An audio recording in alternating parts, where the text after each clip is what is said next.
Shalom, ada kisah nyata yang terjadi di luar dugaan, dan kisah ini mengubah hidupnya secara drastis. Mari kita saksikan bersama. Ya, perkenalkan saya Mariani Marma, sering disapa dengan Bunda Arini. Ini sebuah kesaksian bahwa hidup manusia itu tidak ada yang bisa menerka, tetapi itu semua karena Tuhan semua ya. Jadi Bunda itu punya keluarga yang bahagia. Waktu kehidupan Bunda di masa lalu itu berkecukupan, tidak ada kekurangan, dan Bunda dikaruniai 5 orang anak dengan seorang suami yang seorang lawyer. Kami berbahagia dan tidak ada kurang sesuatu apapun.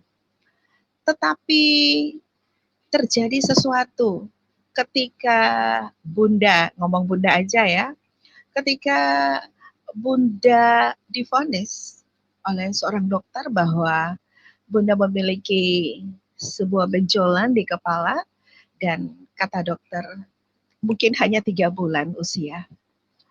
Ternyata siapapun kita ya, sesiapapun kita, entah itu pendeta, entah itu ibu haja, siapapun kita, takut ketika kita diintimidasi oleh kematian. Siapapun dia, ketakutan luar biasa. Dan apapun yang kita lakukan, kita akan mencari bagaimana supaya selamat, ya. Supaya selamat kita harus bagaimana. Itu terjadi di tahun 2015. Jadi hampir 11 tahun yang lalu. Waktu itu dengan berat hati bercerita dengan suami, dengan keluarga, apa yang harus dilakukan? Kata dokter, kalau kita mengambil jalan untuk tidak dioperasi, udah akan Alzheimer. Alzheimer itu akan lupa ada di mana, dan itu sudah sedang terjadi waktu itu. Kadang bawa kendaraan mau ke arah bandara,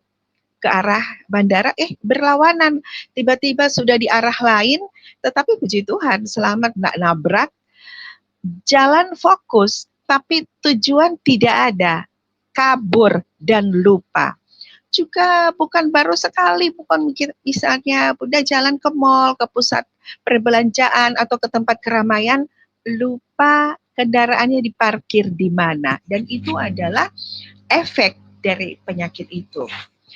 Dari dalam keadaan intimidasi, ketakutan, banyak dicari alternatif karena takut dioperasi ya. Soalnya kata dokter kalaupun mau dioperasi antara dua, kalaupun selamat kita akan lupa, kehilangan memori. Siapa sih yang mau hidup dengan kehilangan memori ya? Jadi waktu itu putus asa, dan dapatnya manusia, kita seorang ibu, ada anak yang sudah besar tapi ada anak yang masih kecil, rindu ingin melihat anak-anak bertumbuh.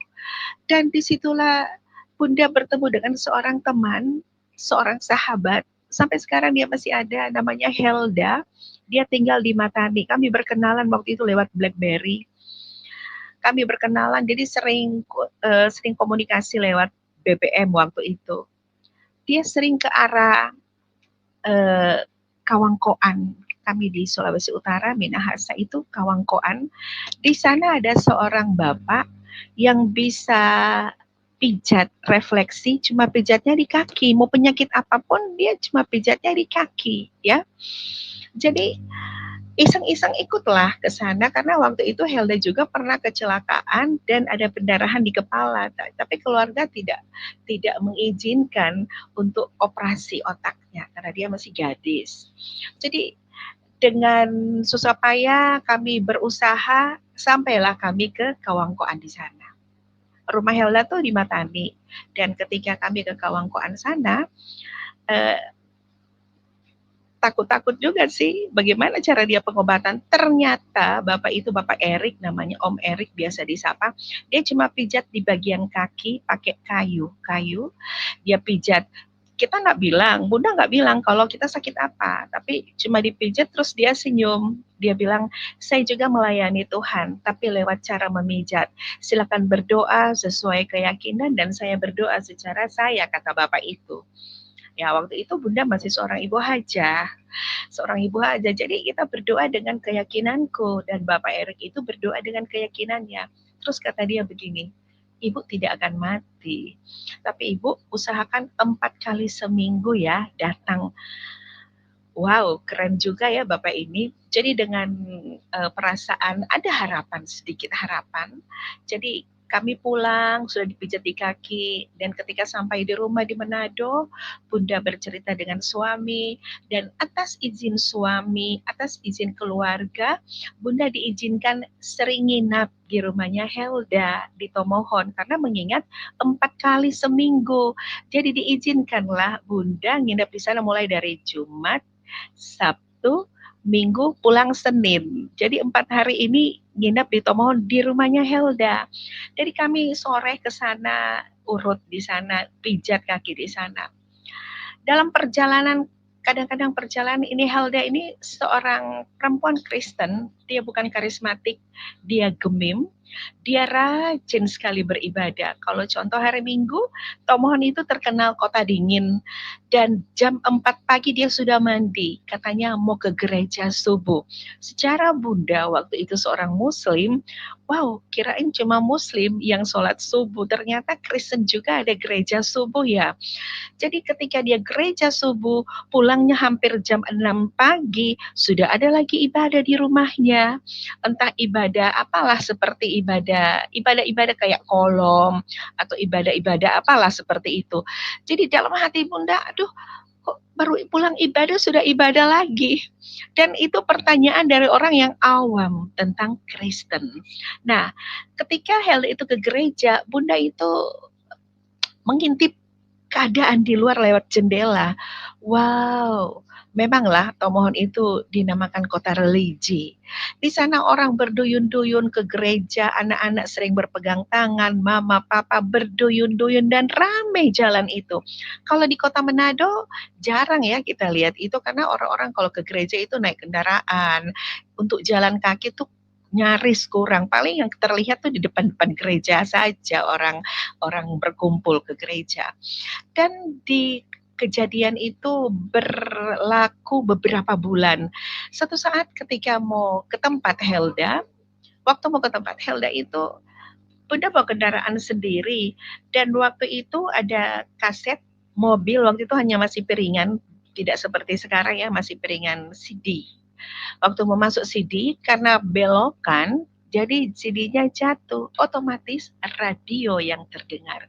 Dan radio itu kebetulan, entahlah, kebetulan radio itu tentang Pastor Gilbert yang membawakan firman Tuhan, dan firman itu sederhana sekali sih, tapi dia masuk seperti panah yang masuk ke telinga, dan itu terasa sekali sampai air mata bisa jatuh.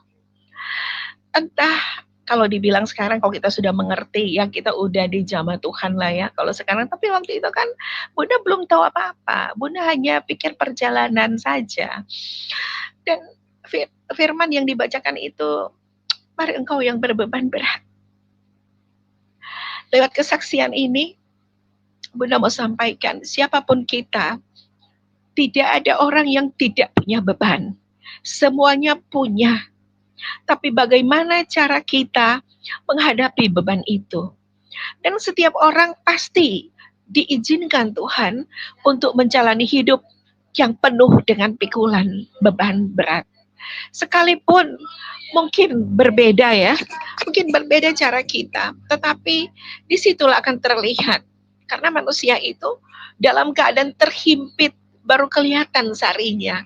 Kayak kalau jeruk, kalau diperas jeruk, baru keluar sarinya. Tapi kalau manusia, cara seperti apa? Ya, cara kita menerima, menghadapi setiap pergumulan hidup. Ketika sampai di sana ada banyak yang terjadi, banyak yang seperti di luar kendali. Dengan sebuah keberanian, suatu saat mau ke sana, Bunda sudah siapkan sebuah baju. Kalau di Manado kan Bunda harus berjilbab.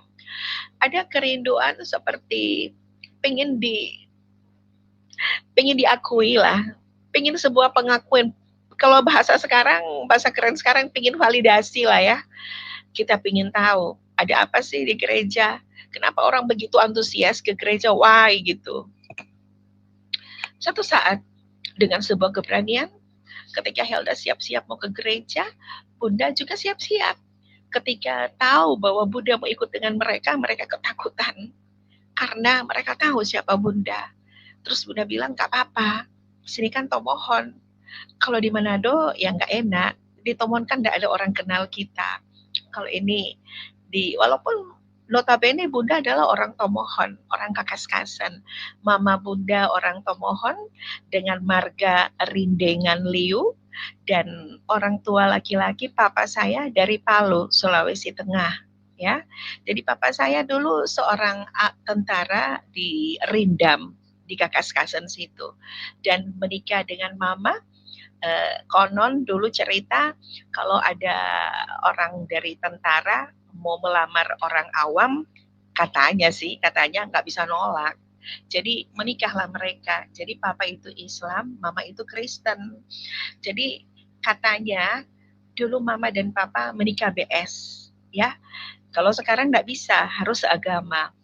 Dan mungkin lah ya, tapi bukan mungkin lah, tidak ada yang mungkin lah ya, kalau bicara secara rohani, itulah taburan mama mungkin sampai sekarang, karena ketika Bunda lahir, kami bersaudara 3, Bunda anak pertama dan ada adikku 2.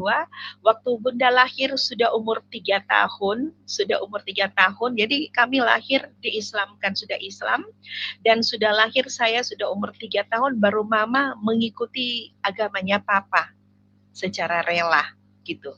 Jadi itulah kami dari kecil sampai tahun 2015 kami Muslim, dan Bunda waktu itu umur 27 tahun sudah berhaji ke Baitullah. Dan lanjut cerita tentang Helda, ketika kami pertama kali Bunda menginjakkan kaki ke gereja di Matani, Tomohon, itu gereja Baitani. Waktu itu gerejanya di Matani itu full, karena ada orang Musidi, itu gereja Gemim ya. Ada orang Musidi, jadi mama papa terus orang tua baptis juga harus hadir, jadi full sampai kursi-kursinya meluber keluar gereja.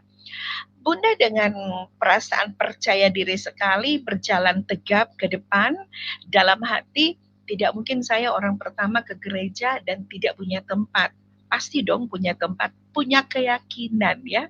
Waktu itu masih dibilang punya keyakinan, kalau sekarang tidak lagi, sekarang punya iman.